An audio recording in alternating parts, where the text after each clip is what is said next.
ভারতের প্রধানমন্ত্রী নরেন্দ্র মোদী স্বাধীনতা দিবসে ভারতের ইতিহাসে দীর্ঘতম বক্তৃতা প্রদান করেছেন। এই সময় সিন্ধু পানি চুক্তি নিয়ে পাকিস্তানকে কড়া হুঁশিয়ারি দেন তিনি। মহাকাশ স্টেশন ও পারমাণবিক শক্তি বৃদ্ধির ঘোষণাও দেন।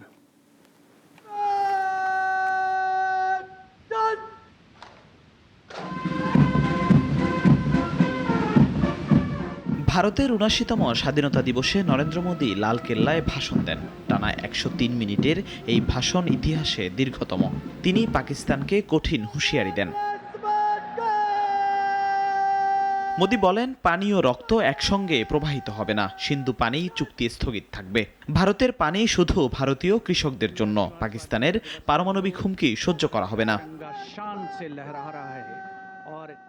এপ্রিলে কাশ্মীরে সন্ত্রাসী হামলায় ২৬ জন নিহত হন। এর জন্য পাকিস্তানকে দায়ী করে ভারত। চুক্তি স্থগিতের ঘোষণা আসে। পাকিস্তান চুক্তি পুনরায় চালুর অনুরোধ জানায়।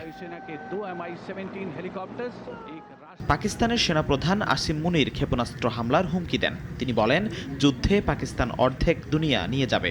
মোদী জবাবে বলেন, ভারতীয় সেনা প্রস্তুত। মোদী অনুপ্রবেশ নিয়ে সতর্ক করেন। বলেন, অনুপ্রবেশকারীরা তরুণদের সুযোগ কেড়ে নিচ্ছে। তিনি মহাকাশে ভারতীয় স্টেশন করার পরিকল্পনা ঘোষণা করেন। জিএসটি সরলীকরণের ঘোষণা আসছে। পারমাণবিক শক্তি ১০ গুণ বাড়ানো হবে। বেসরকারি কোম্পানির জন্য এই খাত খোলা থাকবে। যুদ্ধবিমানের ইঞ্জিন ও ক্ষেপণাস্ত্র উন্নত হবে। মোদী বলেন, সেমিকন্ডাক্টর চিপ এবছর বিশ্ববাজারে আসবে। অপারেশন সিঁদুরের কথা উল্লেখ করেন। এটি ছিল পাকিস্তানের সন্ত্রাসী আস্তানায় হামলা। ৪ দিনের সংঘাতে অনেকে প্রাণ হারান।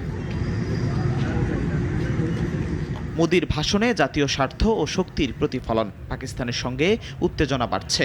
মহাকাশ ও প্রযুক্তিতে ভারতের উচ্চাভিলাষ। এই বৈরিতা কোথায় নিয়ে যাবে?